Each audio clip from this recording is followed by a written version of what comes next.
abrir nuestras Biblias, hermanos, en Proverbios. Proverbios capítulo 19,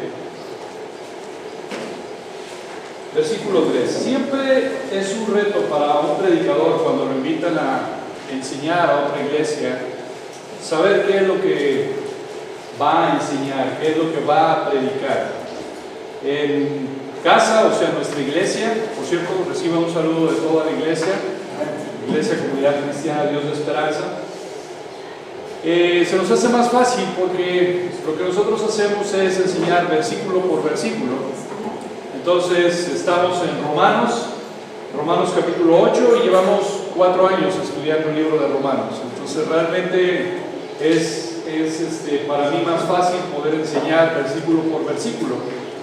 Pero en esta semana el Señor puso en mi corazón este tema, que pareciera, ahorita que le vaya a dar el título, pareciera que no es tan común, pero realmente este tema está muy común hoy en día en la iglesia, y no solamente en la iglesia, sino en el mundo en general. Quiero que abra su Biblia en el libro de Proverbios, capítulo 19, versículo 3. Proverbios 19:3. Dice la Escritura: la insensatez del hombre tuerce su camino, y luego contra Jehová se irrita su corazón. El tema que hoy voy a tratar, hermanos, he titulado esta prédica Enojado contra Dios. Enojado contra Dios. Y pareciera un título fuerte, y para nosotros como creyentes, ¿cómo? Pero realmente, hermanos, hay muchas personas dentro de las iglesias hoy en día que están irritadas contra Dios, que están enojadas contra Dios. Y vamos a analizar de dónde proviene esta ira, de dónde proviene este enojo, de dónde está, pero también vamos a ver el remedio para esta situación, porque es algo real en la vida de nuestras iglesias. Así que voy a pedir que inclinen su rostro, vamos a orar y poner este tiempo en las manos del Señor. Padre, te damos tantas gracias, Señor, porque hoy en este día, que es tu día, podemos estar aquí reunidos para adorarte, para alabarte, para engrandecer tu nombre, para que por medio de tu palabra tú nos hables, nos ministres, nos edifiques. Te ruego, Señor, que nos muestres a tu Hijo Cristo Jesús. Te ruego, Señor, que tu Santo Espíritu abra los ojos de nuestro entendimiento, que tu Santo Espíritu prepare nuestros corazones, que quites cualquier distracción, Señor, que nos des corazones sinceros delante de ti, Señor, y poder examinarnos a nosotros mismos si hay alguna raíz de amargura en contra tuya, si hay enojo en contra tuya.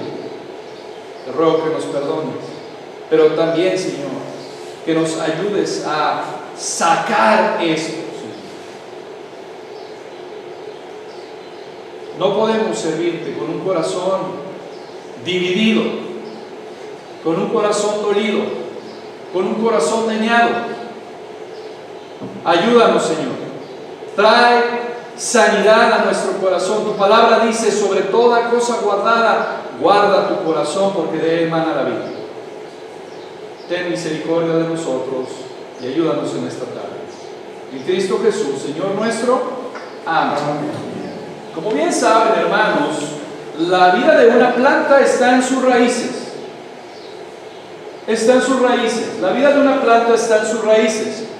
Puedes dañar las hojas de esa planta, puedes dañar inclusive el tallo, y aún la planta puede sobrevivir, porque su raíz está intacta, porque su raíz está bien. Pero si matas la raíz de esa planta, ¿qué va a pasar? ¿Esa planta qué? Muere, se muere. Así que, en un sentido, hermanos, la vida principal de una planta es la parte oculta, la que no se ve. La vida principal de una planta es la raíz, y la raíz no podemos ver.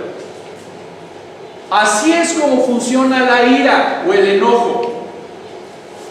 Así es como funciona la ira o el enojo. Es esa parte que no ves, pero que está ahí. Hay algo en el corazón cuando hay ira en la vida de una persona. Específicamente cuando una persona está enojada con Dios. ¿Sabe una cosa? He sabido de un hombre que predicaba la palabra de Dios, que yo lo conocí cuando era un niño, y este hombre conoció de la palabra, y este hombre predicaba la palabra, y hace algunos años dijo: Dios es un mentiroso.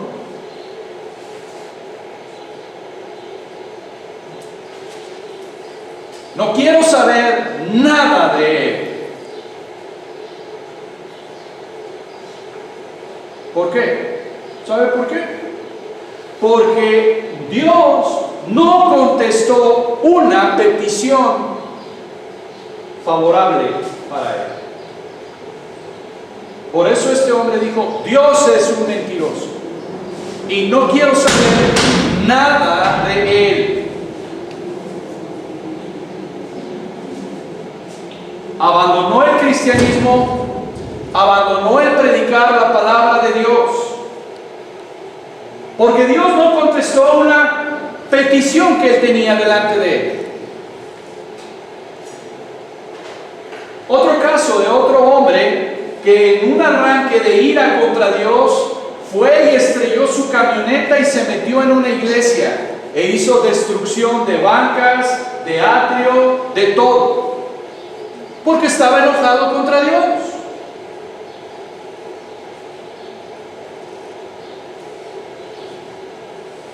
Muchas personas, hermanos, hoy en nuestros días están enojados contra Dios, y quizás no lo externen de esta manera, pero dentro de sus corazones guardan un resentimiento, una amargura, un dolor contra Dios. Y es un problema de ira, es un problema de enojo que no ha sido resuelto en el corazón. Hermanos, hoy en día hay personas que se enojan con Dios por todo o por casi todo. Desde no haber ganado la lotería, desde la pérdida de un ser querido. Están enojados contra Dios porque Dios permitió que mi hermano, mi hermana, mi hijo, mi hija, mi padre, mi madre murieran. Otras personas están resentidas contra Dios porque ellos han sido fieles diezmadores en la iglesia y sin embargo no pueden pagar sus deudas y están enojados contra Dios. Otras personas que dicen: tengo cerca de 40 años y estoy soltero. Dios no me ha dado una esposa, Dios no me ha dado un esposo y estoy enojado contra Dios. ¿Cómo puede ser que un Dios amoroso permita que calamidades y cosas malas me pasen? Ellos dicen: Dios me hace tener ilusiones y luego me las quita.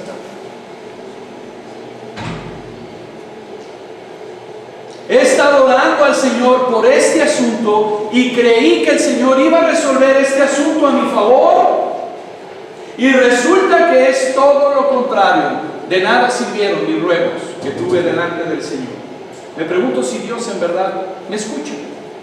Mucha gente piensa esto, hermanos. Por eso este versículo tan importante de Proverbios, que dice: la insensatez del hombre tuerce su camino y luego contra Dios se enoja.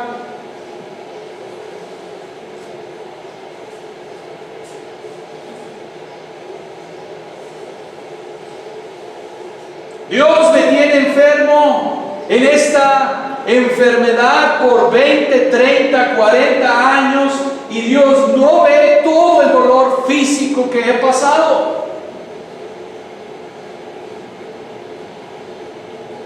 Todo esto que dije, hermanos, se reduce a dos factores. Todo esto que dice, siempre que una persona está enojada contra Dios, se reduce a dos factores. Número uno, Dios no impidió que algo malo me pasara. Y Dios no hizo algo bueno por mí. Todo el enojo contra Dios se reduce en esto. Dios no impidió que algo malo me pasara. Dios no hizo algo bueno por nosotros. Y hermanos, cuando nosotros somos tentados con esto, porque nadie está exento de ser tentado de enojarse contra Dios. El asunto es que cuando nosotros cedemos a esta tentación de decepcionarnos, de enojarnos contra Dios, se produce un resentimiento en nuestros corazones que nos alejan de Dios y de sus cosas. Hay mucha gente hoy en día que no viene a la iglesia porque está resentida contra Dios. Y otras personas se alejan porque están resentidas contra Dios. Y otras están en el proceso de enfriamiento porque están enojados contra Dios.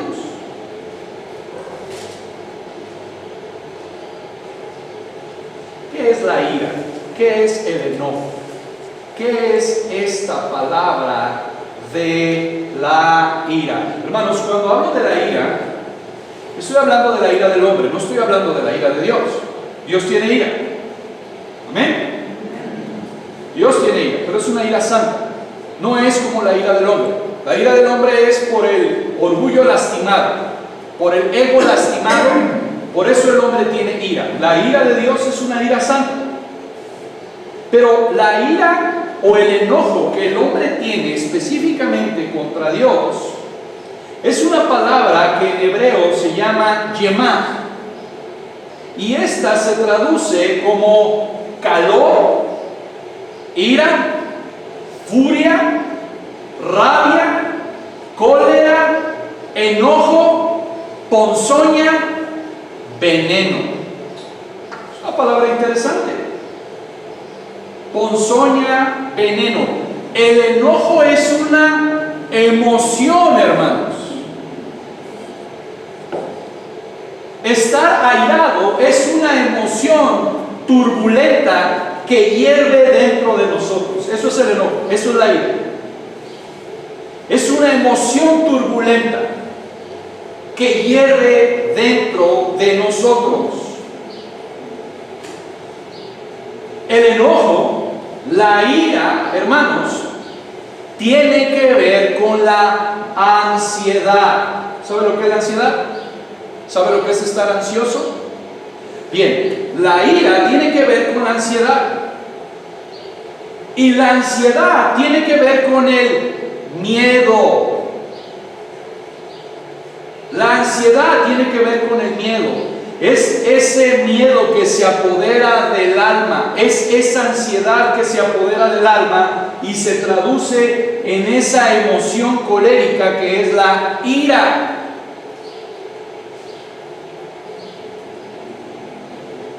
Vamos a comenzar a aplicar aquí la palabra de Dios. Si tú quieres saber qué es lo que está provocando tu ira contra Dios o contra una persona, tienes que examinarte a ti mismo. ¿Y qué es lo que tenemos que examinar?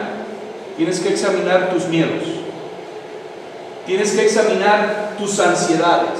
Tienes que examinar tus decepciones, tus desalientos. Tienes que examinar las amarguras.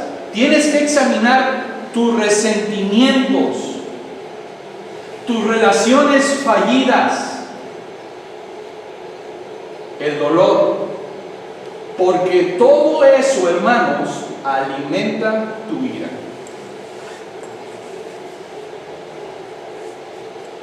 Cuando digo esto, hermanos, tienes que dejar de escucharte para aprender a hablar contigo mismo. ¿Qué dice el salmista? ¿Por qué te abates, oh alma mía? ¿No es cierto? ¿Qué está haciendo el salmista ahí, hermanos? ¿Sabe qué está haciendo? Está hablando consigo mismo. Está dejando de escucharse a sí mismo para hablar consigo mismo. Oh alma mía, ¿por qué te abates? No tienes por qué abatir. ¿Alguna vez se ha hablado usted a usted mismo? ¿Por qué te abates? ¿Por qué estás enojado o enojada contra Dios? Vamos a sentarnos, vamos a platicar. No te voy a escuchar, Carmen, pero quiero que me escuches, oh alma mía. No tienes por qué abatir. Vamos a examinarnos a nosotros mismos. Vamos a examinar nuestras amarguras, nuestro dolor, nuestro miedo, porque todo eso ha estado alimentando el enojo contra Dios. Y hermanos, lo primero que tenemos que saber es que estar enojado contra Dios es pecado.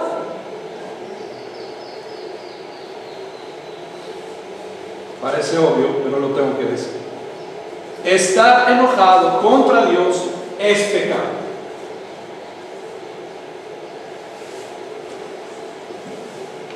Venga conmigo al escritor.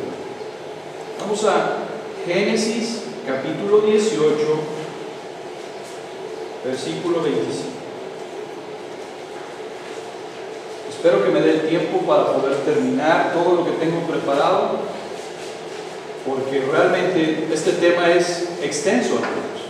Génesis capítulo 18, versículo 25, dice: lejos de ti el hacer tal que hagas morir al justo con el impío, y que sea el justo tratado como el impío, nunca tal haga. El juez de toda la tierra no ha de hacer lo que es, ¿qué?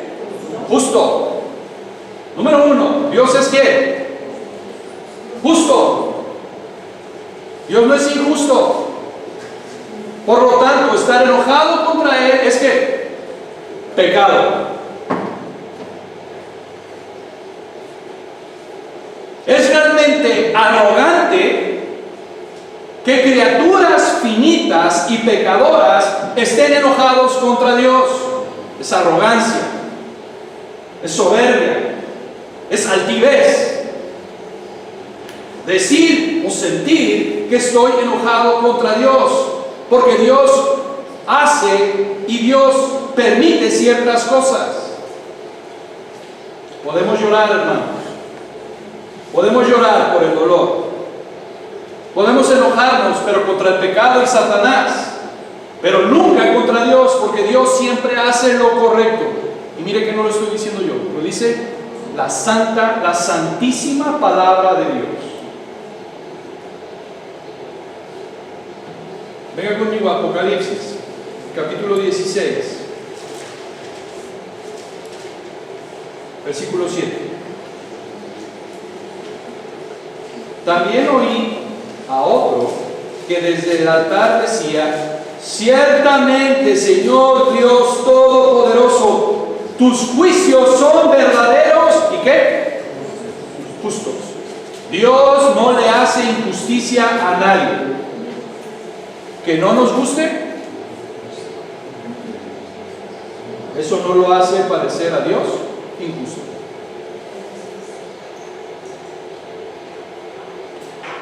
Viene una pregunta: ¿por qué entonces brota el enojo contra Dios?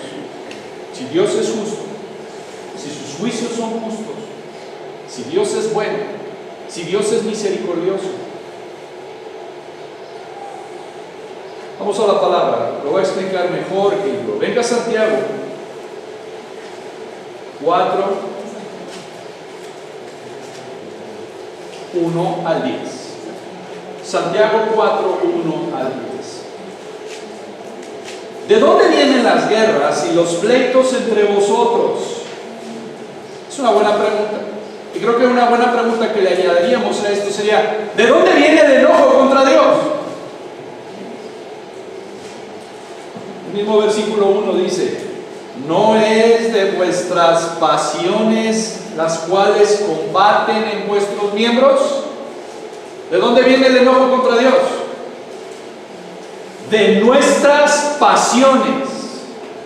Y ahí viene el enojo contra Dios. De nuestras pasiones. Versículo 2: codiciáis y no tenéis, matáis y ardéis de envidia y no podéis alcanzar, combatís y lucháis, pero no tenéis lo que deseáis, porque no pedís. Pedís y no recibís, porque pedís mal para gastar ¿en qué?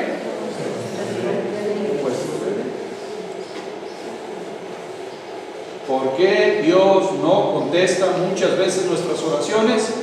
Porque pedimos solamente para nuestras pasiones. Versículo 4: oh almas adúlteras, ¿no sabéis que la amistad del mundo es enemistad contra Dios? Cualquiera pues que quiera ser amigo del mundo se constituye enemigo de Dios. ¿O pensáis que la Escritura dice en vano: el Espíritu que Él ha hecho morar en nosotros nos anhela celosamente? Pero Él da mayor gracia. Por esto dice: Dios resiste a los soberbios y da gracia ¿a quién? Hermanos, aquí comienza la aplicación. Si usted está tomando nota, el remedio contra el enojo comienza con humildad.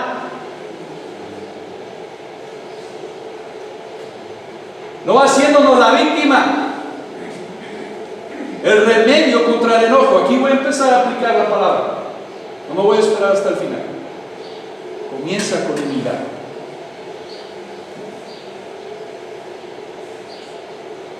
Someteos pues a Dios, resistid al diablo y huirá de vosotros. Acercaos a Dios y Él se acercará a vosotros. Pecadores, limpiad las manos, y vosotros los de doble ánimo, purificad vuestros corazones. Afligíos y lamentad y llorad. Vuestra risa se convierte en lloro y vuestro gozo en tristeza. Humillaos delante del Señor y Él os... ¿qué? Hermanos, el remedio contra el enojo contra Dios es humilla. Humilla. Hermanos, el error más grande que podemos tener en nuestra forma de pensar es que llegamos a suponer que tenemos derecho a todo lo que le pidamos a Dios. Él va a contestar favorablemente.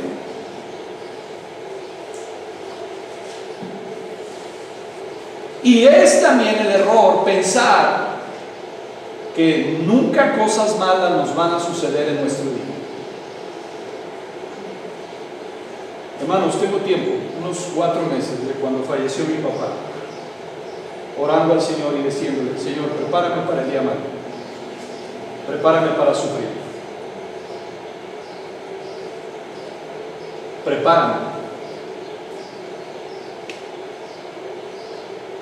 prepárame para el sufrimiento, prepárame para la prueba. Porque ¿sabe una cosa, hermano? El sufrimiento tarde o temprano nos va a llegar.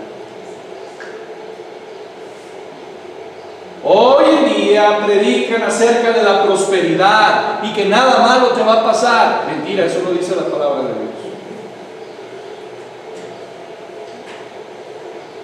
Y es sabio orar: prepárame para sufrir, prepárame para el sufrimiento, Señor. Porque una cosa sé, decía mi papá un dicho: hay 2 cosas en esta vida: los impuestos y la muerte son seguros. Y yo le añado otra: el sufrimiento va a llegar. Todos sufrimos, hermanos. Todos sufrimos, de una u otra manera. Todos sufrimos. Entonces mi pregunta es, hermanos: ¿estás preparado para el sufrimiento? Porque una cosa es saber y otra cosa es vivir. ¿Estás preparado para el sufrimiento? Por eso es que cuando muchas veces, hermanos, la iglesia viene cosas malas o cosas que no responde Dios favorablemente hacia nosotros, me enojo contra Dios. Como Dios no responde favorablemente mi petición, lo más fácil es frustrarme y enojarme contra Dios por una desilusión, por no darme lo que yo quiero, cuando yo lo quiero y como yo lo quiero. ¿Qué hay detrás de todo esto que acabo de decir? ¿Sabe qué? El ego. Es que yo quiero esto, cuando yo lo quiero y como yo lo quiero.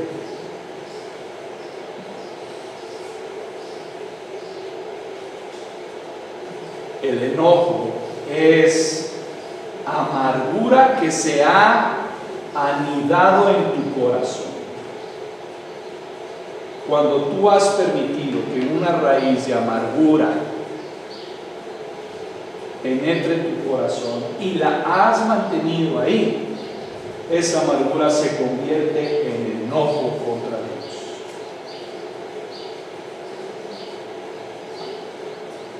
Es un sentimiento de ira, de resentimiento causado por una injusticia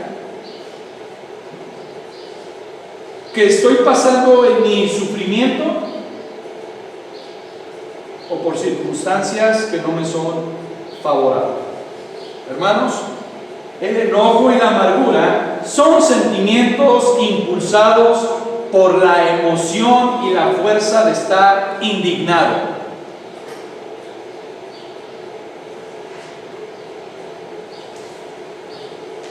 Y ellos, su teología es: Dios, yo ya hice mi parte, ahora tú tienes que hacer la tuya. Mira, oh Dios, cuánto tiempo te he servido en tu iglesia. Tú tienes que darme lo que yo te he pedido.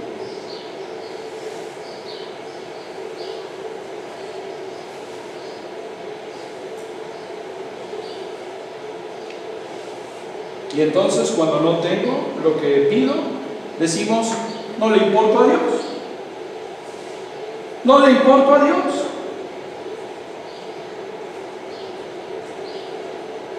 ¿Sabe una cosa? A nivel intelectual decimos: Dios es fiel, Dios es justo, Dios es misericordioso, pero nuestras emociones dicen otra cosa. Cuando experimentamos dolor, cuando experimentamos injusticia, cuando experimentamos temor, cuando experimentamos frustración, o simplemente pensamos que Dios nos ha dejado a la deriva. Conocí a una persona, ya falleció, que durante su niñez servía a Dios. Y un buen día murió un familiar de él y se enojó contra Dios porque se llevó a ese familiar. Y muchos años estuvo en amargura, en rebelión contra Dios, porque se había llevado a esa familia. Creo que era su abuelito. Vea el peligro, hermanos, en los que podemos caer. Y vuelvo y repito, no somos exentos de nada. La palabra de Dios dice: el que piensa estar firme, mire que no cae.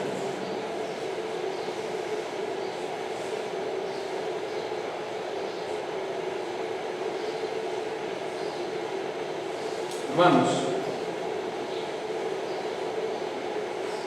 es importante reconocer que estar enojado contra Dios, estar airado contra Dios, no te va a llevar a encontrar la paz. No te va a llevar a encontrar la paz. No te va a llevar a sobreponerte al dolor y no te va a llevar a resolver los problemas. Cada vez, hermanos, que usted ha permitido que el enojo se anide en su corazón, la ira en su corazón, ¿sabe qué? Le está creyendo a Satanás. Le está creyendo al diablo.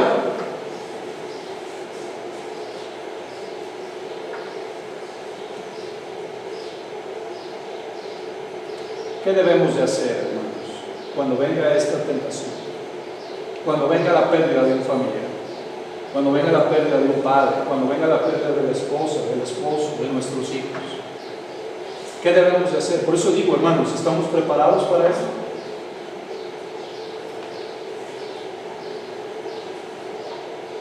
¿qué debo de hacer? ¿Por qué digo esto?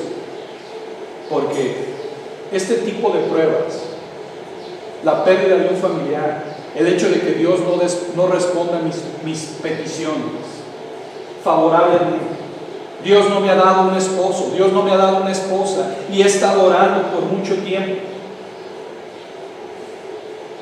o las decepciones nos conforman más a la imagen de Cristo o nos derrumban y nos alejan de Cristo. ¿Qué es lo que debemos de hacer? ¿Cómo puedo sobreponerme al enojo contra Dios? ¿Cómo puedo sobreponerme de la ira contra Dios? ¿Sabe qué es lo primero? Ruegue al Señor por un verdadero arrepentimiento. Lo que tiene que hacer es arrepentirse de su enojo contra Dios. Y tiene que rogar al Señor porque le dé un verdadero arrepentimiento en su corazón.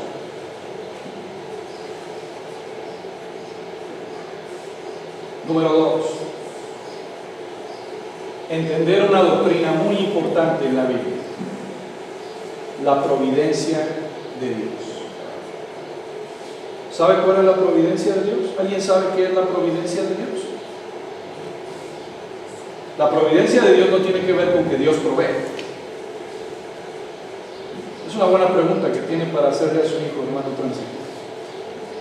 ¿Qué es la providencia de Dios? Es una doctrina muy hermosa. La doctrina de la providencia de Dios.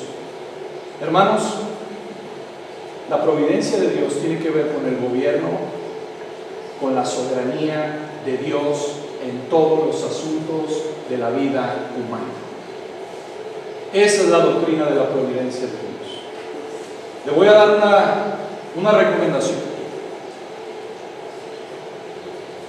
Ante todo este sufrimiento que podemos pasar, no comience con usted mismo, comience con Dios. Porque si usted comienza con usted mismo, si el hombre comienza con el hombre, va a terminar en la locura. En los momentos de frustración, en los momentos de amargura, en los momentos de dolor, no comience con usted mismo, no comience con su dolor. Comience con la gloria de Dios, comience con la soberanía de Dios, comience con la preeminencia de Dios. Y es ahí donde usted va a encontrar paz. Mira un ejemplo. Job, durante muchos capítulos, ¿quién me diera estar delante de Dios? ¿Quién pudiera defender mi caso? Si yo estuviera delante de Dios, yo le preguntaría y Él me respondería. ¿Verdad? Dijo eso Job. Bien, en el capítulo creo que 37 o 38 aparece Jehová delante de Job. Pregunta: ¿Dios le contestó las preguntas que tenía Job para Dios? ¿Lo ha leído? ¿Dios le contestó las preguntas? No le contestó ni una pregunta. ¿Qué hizo Dios? Le hizo preguntas a Job. Ahora, si usted ha analizado esas preguntas, hermanos, Dios le habló del amor. Dios le habló de la misericordia. Dios le habló de la gracia. No, ¿sabe qué le preguntó? ¿Dónde estabas tú cuando yo formaba la tierra? ¿Sabes tú las medidas de la tierra? ¿Sabe qué le mostró? ¿Sabe qué doctrina le mostró? Le mostró la doctrina de la providencia de Dios. ¿Y qué hizo Job? De oídas te había oído. Venga conmigo, vamos a la escritura. Vamos a Job.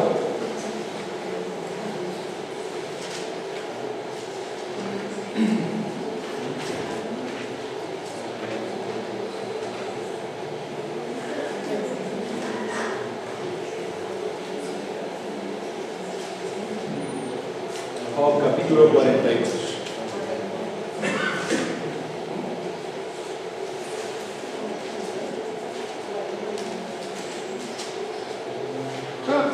antes del capítulo 42. Venga al 38. Vamos a ver varias cosas. Job capítulo 38. Entonces respondió Jehová a Job. Aquí está. Tuviste 37 capítulos, Job, para quejarte amargamente, para maldecir el día que naciste, para pedir una audiencia delante del Señor. 37 capítulos. Y en el 38 comienza a hablar el Señor. Y dice en el capítulo 38, versículo 1: entonces respondió Jehová a Job desde un torbellino y dijo: ¿quién es ese que oscurece el consejo con palabras sin sabiduría? Y ahí comienza. ¡Pum! Preguntas y preguntas y preguntas. Versículo 36. ¿Quién puso la sabiduría en el corazón? ¿O quién dio al espíritu inteligencia?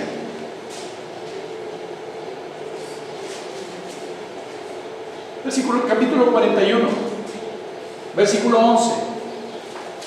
¿Quién me ha dado a mí primero para que yo restituya? Todo lo que hay debajo del cielo es mío. 3 capítulos. Dios comienza a hacerle preguntas. No le mostró su misericordia, le enseñó su providencia, su omnipotencia, su soberanía, su gobierno. ¿Se ha fijado en eso? Que a Job no le habló: ay, pobrecito Job, ven a mis brazos y te voy a hacer descansar. ¿Verdad que no le dijo eso? Le empezó a hacer preguntas. ¿Quiere? Léalo, capítulo 38, 39, 40 y 41. Y después de que Dios le enseña su omnipotencia, su sabiduría, su soberanía, la providencia, su gobierno. Capítulo 42, versículo 1. Respondió Jehová y dijo: yo conozco que todo lo puedes y que no hay pensamiento que se esconda de ti. ¿Quién es el que oscurece el consejo sin entendimiento? Job dice: por tanto yo hablaba lo que no entendía, cosas demasiadas maravillosas para mí que yo no comprendía. Oye, te ruego y hablaré, te preguntaré y tú me enseñarás. De oídas te había oído, mas ahora mis ojos te ven. Por tanto, ¿qué? ¿Sabe qué? Arrepentimiento.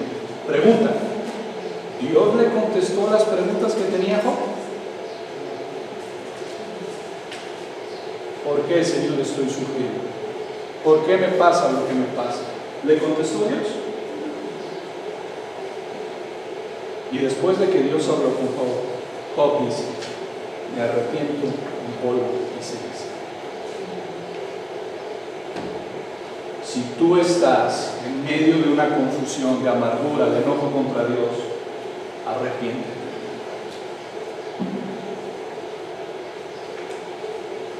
Porque igual que Job, hablamos lo que no sabemos. ¿Qué tienes que saber en medio de tu dolor, en medio de tu crisis, en medio de tu enojo? Romanos 8, 29. A los que aman a Dios, ¿qué? Todas las cosas les ayudan para bien. ¿Cuál es el problema de nosotros? Que queremos saber por qué, Dios. ¿Por qué permites que me pase esto? Y Dios dice: jamás te voy a contestar. Tú tienes que saber que todo lo que te pasa, si me amas, es para ti.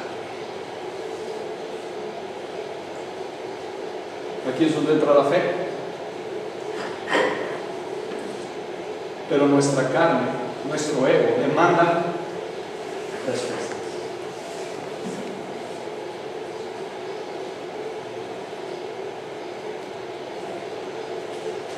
Por eso digo, en medio de las crisis, en medio del dolor, en medio de que Dios no contesta tu oración, de darte un marido, de darte un esposo, de darte una esposa, de haberte quitado a un familiar,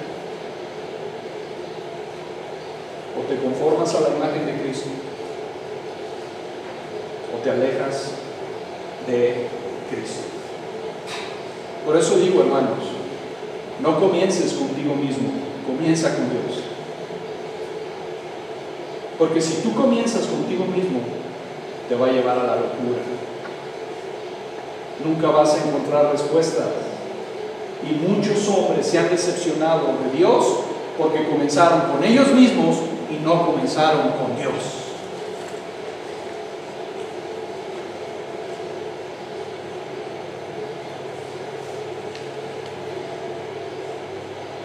¿Sabe? Los antiguos cristianos, o los cristianos antiguos, entendían mucho la providencia de Dios. La providencia de Dios tiene que ver con la soberanía de Dios, con el gobierno absoluto de todo lo que Dios ha creado. La providencia de Dios es la interacción de la soberanía de Dios con su creación. Tiene que ver con la supremacía de Dios, con la preeminencia de Dios. Hay un pasaje en la Escritura que dice, para que Dios sea el todo en todos. Hay mucha gente que dice hoy en día, Dios tiene que ser el primer lugar en tu vida. No, eso es una mentira. Dios no tiene que ser el primer lugar en tu vida. Dios tiene que ser todo en tu vida. Porque si tú dices que eres un primer lugar, quiere decir que fuera de Dios hay un segundo lugar, un tercer lugar, un cuarto lugar. Dios no debe de ser el primer lugar en tu vida. Dios debe de ser todo en tu vida.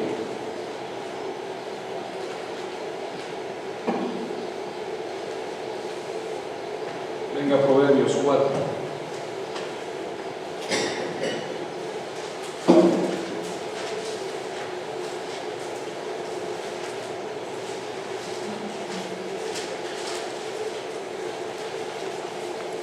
Versículo 23.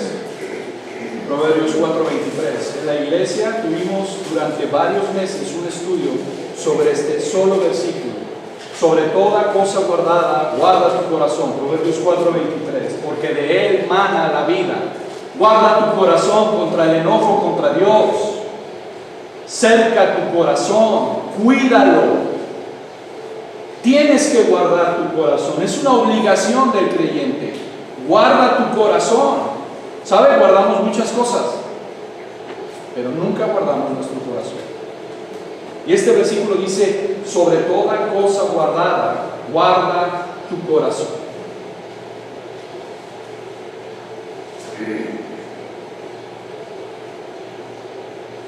Número 3, la más hermosa de todos. Contempla a Cristo. Si hay enojo en tu corazón contra Dios, contempla a Cristo. Mire, medita. Cristo tenía derechos para enojarse mientras estuvo en esta tierra, porque el justo murió por los injustos.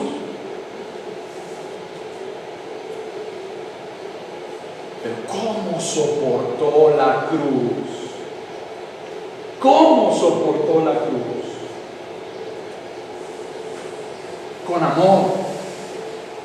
Hebreos dice que con el gozo puesto delante de él soportó la cruz, soportó el dolor. Hermanos, cuando estaba allí en el jardín de Getsemaní, antes de que muriera, cuando le salían grandes gotas de sangre, ¿qué oró al Padre? Padre, ¿es injusto que yo esté aquí? Eso fue en la cruz, pero en Getsemaní, sí, es cierto. Y ahorita quiero mencionar eso.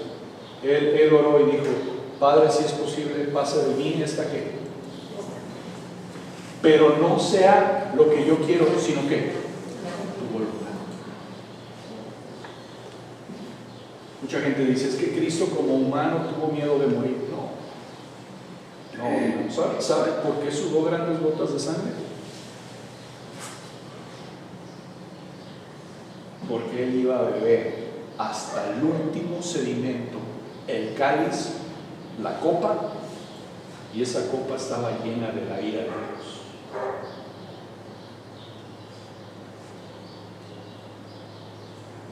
El justo por los injustos bebió la copa de la ira de Dios.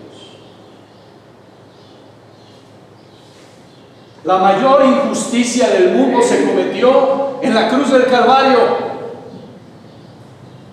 Porque el justo, el que no tenía por qué morir, murió por ti y por mí.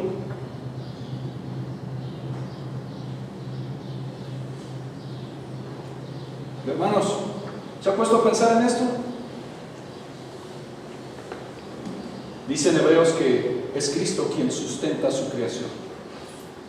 ¿Alguna vez se ha puesto a pensar que el que estaba clavando a Cristo, el que estaba clavando los clavos de su mano en la cruz, era el mismo Cristo que le estaba dando la vida para que lo clavara?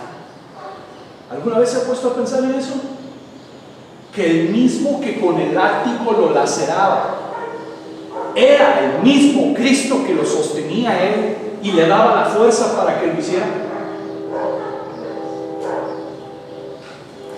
¿Alguna vez ha meditado en eso?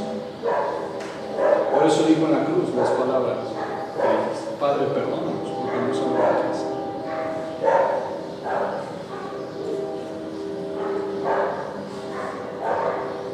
Venga conmigo a Primera de Pedro.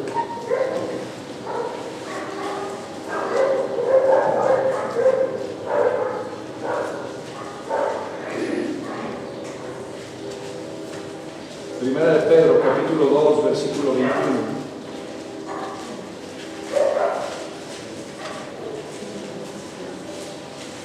Hermanos, antes de leer, ¿a quién escribió Pedro esta carta? ¿A los creyentes o a los no creyentes? ¿Sabe que lo escribió a los creyentes? ¿Sabe que lo escribió a los cristianos? Ahora sí, vea el versículo 21. Cristiano, creyente, pues para esto fuiste llamado. Ese es tu llamado. ¿Tú qué te dices creyente? ¿Tú qué dices que eres cristiano? Este es tu llamamiento. Porque también Cristo padeció por nosotros, dejándonos ejemplo para que sigáis sus pisadas, el cual no hizo pecado ni se halló engaño en su boca, quien cuando le maldecían no respondía con maldición, cuando padecía no amenazaba, sino encomendaba la causa al que juzga justamente. ¿Sabes cuál es tu llamado? A sufrir. ¿Eso es lo que está diciendo este versículo? Pues para esto fuisteis llamados, creyentes.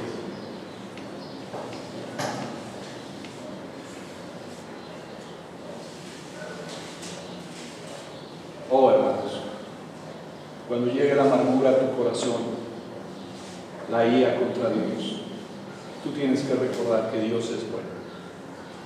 Dios es bueno. Y Dios permite estas pruebas para hacerte fuerte, para conformarte a la imagen de Cristo. En medio de las pruebas, en medio del dolor, Dios quiere cumplir su voluntad en ti. Yo debo de saber que Dios tiene un propósito positivo en todo esto que estoy pasando. Dios tiene un propósito bueno en todo esto. Yo debo de saber que Él me está enseñando, al igual que Job.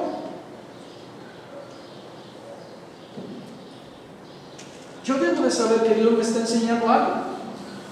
Yo debo de decir: Señor, gracias por esta prueba que me estás permitiendo pasar. Gracias por esta prueba. ¿Qué es lo que quieres de mí? Y decirle no a la duda, a la incredulidad, a la hostilidad hacia Dios, porque eso es lo que Satanás quiere que yo muestre. Mire, hermanos, ¿usted ha analizado la tentación que Satanás llevó con Eva? Porque la que fue tentada fue Eva. ¿Qué le dijo Satanás a Eva?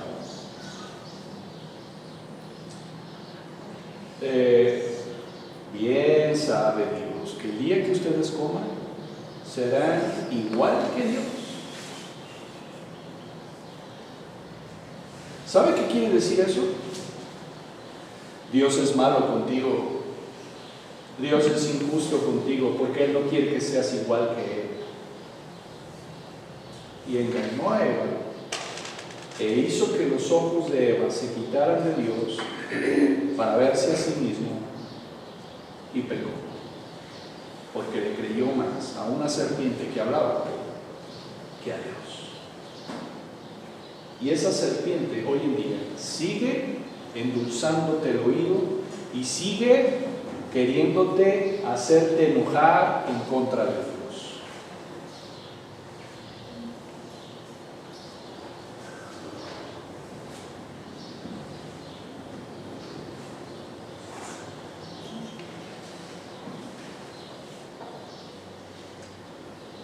Hermanos, el remedio contra el enojo contra Dios es un corazón sumiso, paciente, humilde. Necesitamos cultivar esto en nuestro corazón. Necesitamos cultivar pensamientos humildes sobre nosotros mismos. ¿Sabe por qué? Porque un corazón humilde es un corazón paciente. Es un corazón que puede esperar en Dios.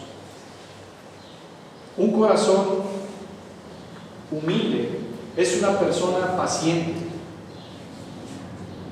Cuando nosotros dejamos de ser humildes, hermanos, nos volvemos personas orgullosas, arrogantes, petulantes, personas que tienen pensamientos demasiado altos de sí mismo.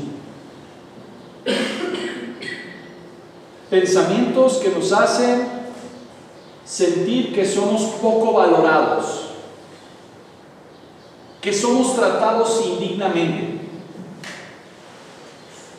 y que nuestras pruebas son demasiado severas. Eso es lo que piensa una persona arrogante, una persona soberbia, una persona orgullosa. ¿Qué tenemos que hacer, hermano? ¿Sabe qué? Cultivar la comunión con Dios. Tenemos que tener comunión con Dios. ¿Sabe qué va a ser la comunión con Dios? Va a endulzar nuestro temperamento. A veces somos personas amargadas, ¿no es cierto? ¿Sabe por qué somos amargados? Porque hemos dejado de cultivar nuestra comunión con Dios. Haz la prueba. Ten comunión con Dios y va a endulzar tu temperamento. Vamos a ser personas más dulces. ¿No le gustaría ser una persona dulce? ¿No le gustaría ser una persona, ya dejar de ser una persona amargada, que de todo se queja, que de todo echa pleito? Cultive la comunión con Dios, la comunión íntima de Jehová. ¿La ha experimentado? Esa comunión va a endulzar nuestro temperamento. No solamente eso, hermanos, va a calmar y aquietar nuestra mente. Una persona enojada contra Dios es una persona que está inquieta en su mente. La comunión con Dios va a calmar nuestra mente y va a estar preparada ante cualquier ataque de Satanás y va a producir una paz interior.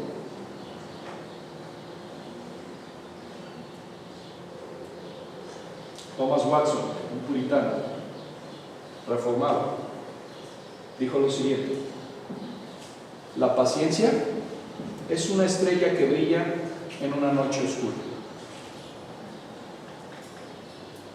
La paciencia es una estrella que brilla en una noche oscura. ¿Alguna vez aquí sí se ve una noche oscura y se ve todavía las estrellas, verdad? Guadalajara ya por el smog no se ve, pero creo que aquí hay lugares todavía donde se ve el cielo estrellado. Bueno, eso es la paciencia. Cada vez que voltee a ver al cielo, piensa en esta frase: la paciencia es una estrella que brilla en una noche oscura.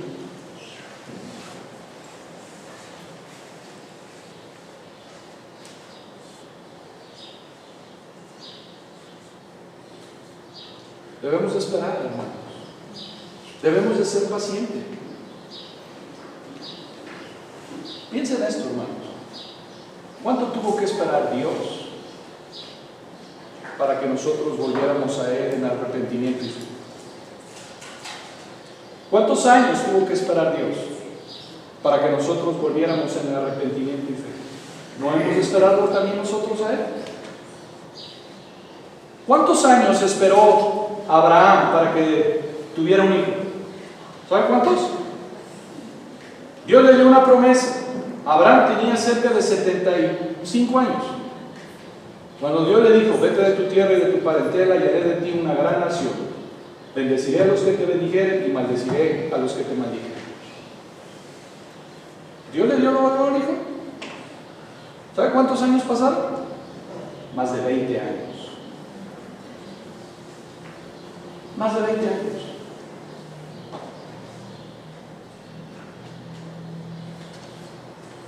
Vengan conmigo a Génesis 15.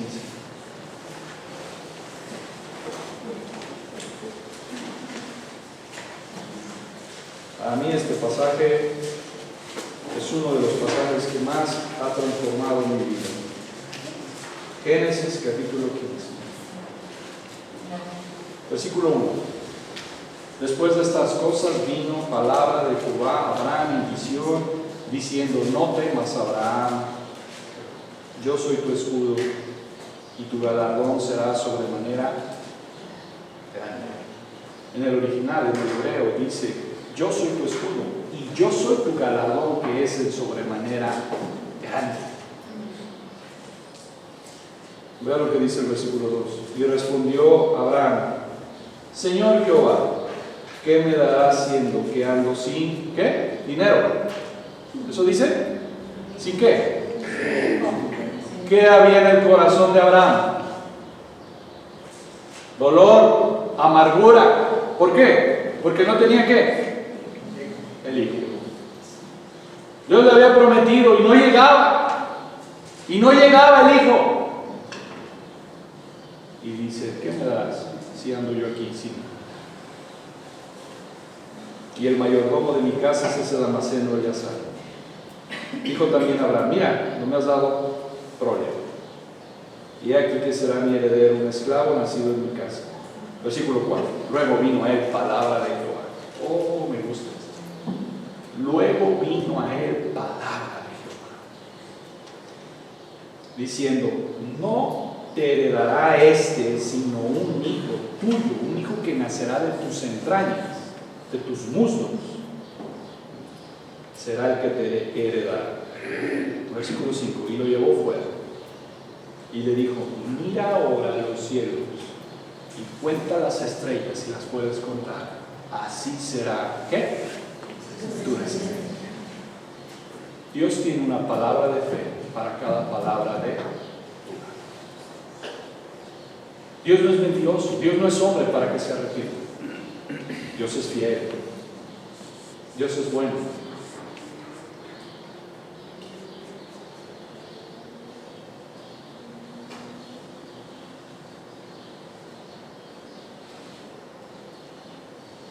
Oh, hermanos,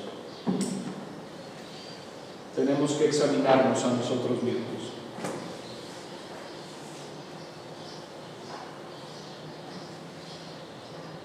Como el salmista: ¿por qué te abates, oh alma mía? Así debemos ir delante de Dios, hablarnos a nosotros mismos y decir: ¿por qué estás enojada, oh alma mía, contra Dios? ¿Por qué esa amargura contra Dios?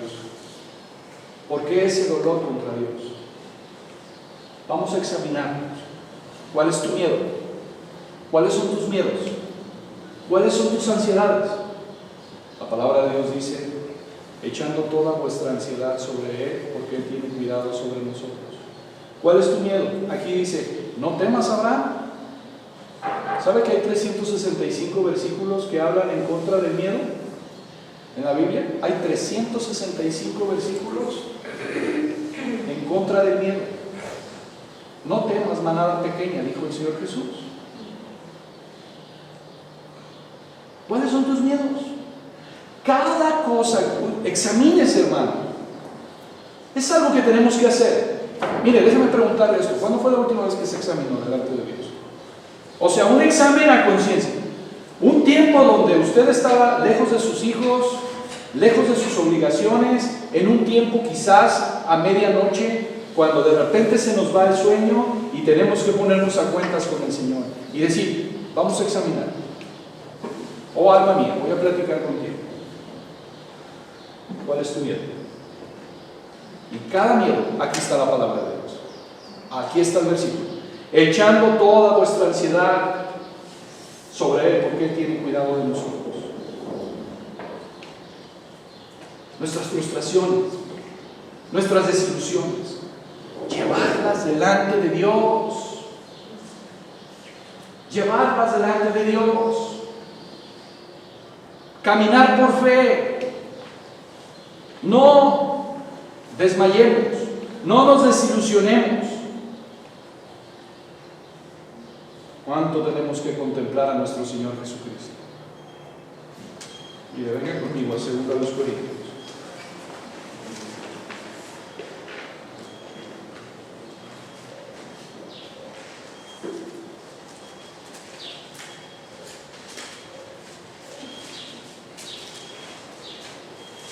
Segunda a los Corintios,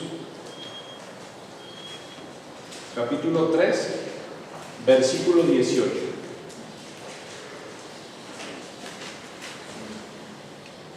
Dice la palabra: por tanto nosotros todos, mirando a cada descubierta, como en un espejo, ¿la gloria de quién? La gloria del Señor, la gloria de Cristo. Somos transformados de gloria en gloria en la misma imagen como por el Espíritu del Señor. Capítulo 4, versículo 1. Por lo cual, teniendo nosotros este ministerio. ¿Cuál es el ministerio? ¿Sabe cuál es el primer ministerio que debemos de tener en la iglesia? Mi primer ministerio es contemplar a Cristo. Por eso está diciendo en el 4:1. Acuérdense que en aquel entonces no había capítulos, no había versículos. Era una continuidad.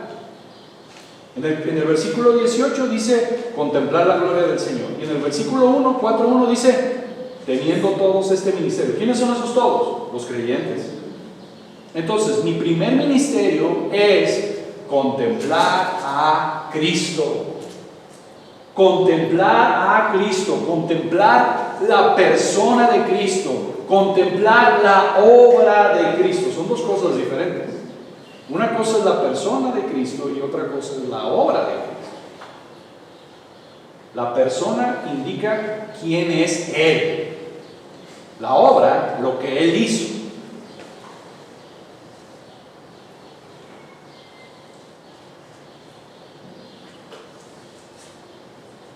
Contempla a Cristo.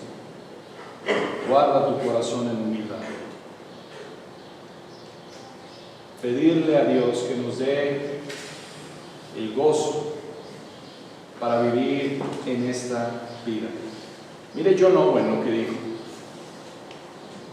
Cito: es al contemplar la gloria de Cristo por fe que somos edificados espiritualmente y edificados en este mundo, porque al contemplar su gloria, la vida y el poder de la fe se fortalecen cada vez más. Es por fe que crecemos para amar a Cristo. Entonces, si deseamos una fe fuerte y un amor poderoso que nos den descanso, paz y satisfacción, debemos buscarlos al contemplar diligentemente la gloria de Cristo por la fe. John Owen dice: en esta tarea deseo vivir y morir. En esta tarea deseo vivir y morir. En contemplar la gloria de Cristo. En la gloria de Cristo fijaré todos mis pensamientos y deseos. Y cuanto más vea la gloria de Cristo, más se marchitarán ante mis ojos las bellezas pintadas de este mundo y seré cada vez más crucificado para Él. ¡Qué hermoso!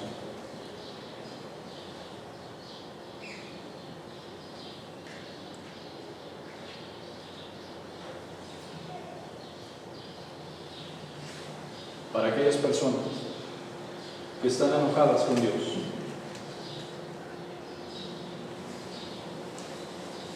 O que no está nuestra mirada puesta en Él como debería de estar. ¿Sabe una cosa? Dice Thomas Woodward lo siguiente: tus propios pecados lo mueven a la piedad más que a la ira. Él es fiel y justo para perdonarnos y limpiarnos de toda maldad. Nuestros pecados lo mueven más a la piedad que a la ira, porque Él es tardo para airarse. Él es grande en misericordia para con todos los que le invocan. Salmo 86. Así como el corazón de un padre es para un niño que tiene una enfermedad repugnante, o como lo es para un miembro de su cuerpo que tiene lepra, no odia al miembro porque es su carne, pero sí la enfermedad, y eso le provoca compasión por la parte más afectada. Mira, si tú estás airado contra Él, Él es paciente.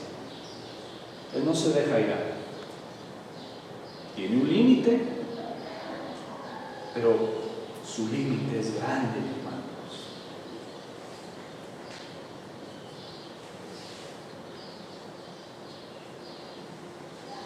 Hoy, cuando veníamos de la iglesia, una querida hermana venía con nosotros en el carro. Le damos ride para que pueda tomar el camión cerca de ahí de la iglesia. Y ella llorando decía: hermano, antes de conocer a Cristo yo estaba enojada contra Dios, enojada contra Dios. Yo viví en una extrema pobreza, donde no teníamos para comer, donde no había cama, donde no había sillas, donde no había nada. Y mi mamá nos llevaba a trabajar a las casas de los ricos. Y decía: ¿por qué le das a ellos y a mí no me das? Y enojada contra Dios. Pero dice: cuando yo entendí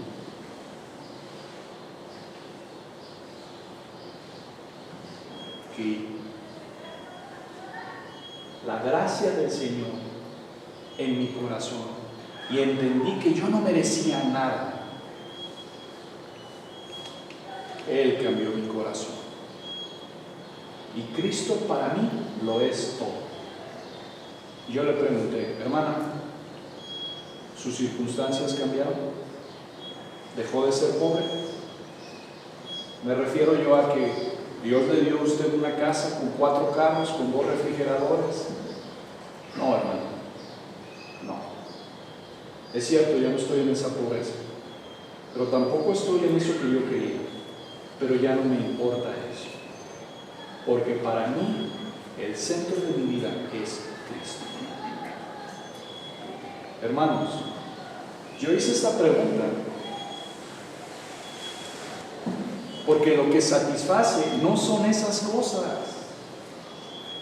El único que satisface es Cristo. Y ella llorando dijo: antes de conocer a Cristo yo aborrecía a Dios, odiaba a Dios. Pero después de que entendí quién es Cristo, no me hace falta más nada de eso. Porque el único que satisface, hermanos, un corazón dolido es Cristo. Es Cristo. Hermanos,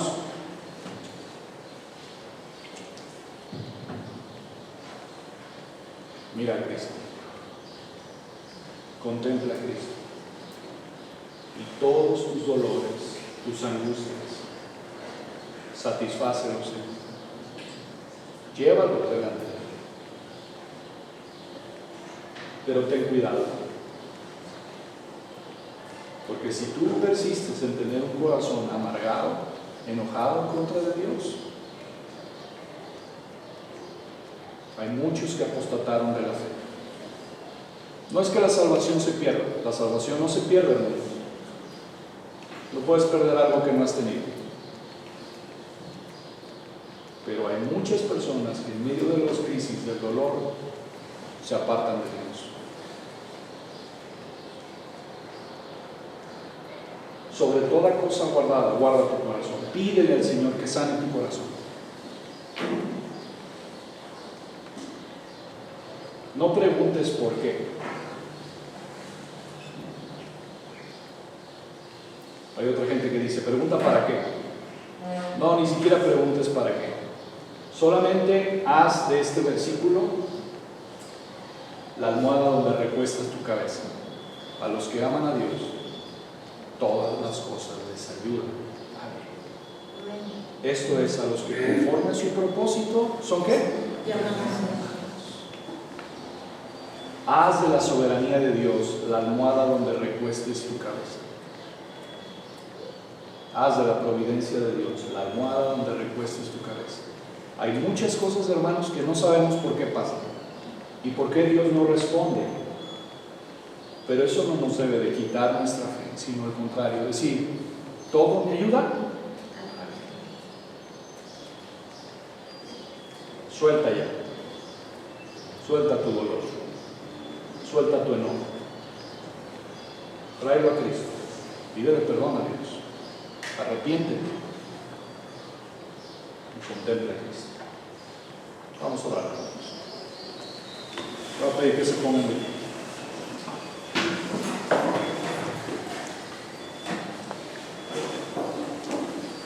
Padre, te damos tantas gracias porque ahora por medio de tu Hijo Cristo Jesús podemos llamarte Padre. Y tú eres el Padre perfecto, el Padre amoroso, el Padre que se preocupa por sus hijos, el Padre que guía, que enseña a sus hijos. Gracias porque nuestro Señor Jesucristo es nuestro hermano mayor y por medio de Él ahora somos aceptos en tu familia. Y no solo eso, Señor, sino que nos has hecho herederos y coherederos con Cristo Jesús. Señor, muchas veces hemos caído en la tentación de dudar de ti, de enojarnos contra ti, de albergar en nuestro corazón amargura.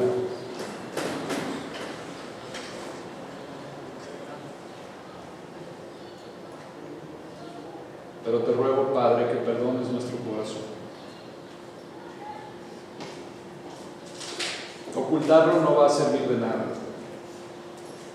Ayúdanos a ser valientes y exponer todo lo que hay en nuestro corazón. Pesa mi corazón. David decía, pesa mi corazón, ve si hay en él camino de perversidad y guíame. Engañoso y perverso es el corazón más que todas las cosas. ¿Quién lo conocerá? Solamente tú conoces, Señor, nuestro corazón. Perdónanos. Trae limpieza a nuestro corazón. Sana nuestro corazón. Ayúdanos a contemplar la gloria de tu Hijo Cristo, Señor, la hermosura de tu Hijo Cristo. Que eso sea nuestro propósito, Padre. Prepáranos para el sufrimiento. Guarda nuestros corazones de la incredulidad, de pensar que tú eres malo.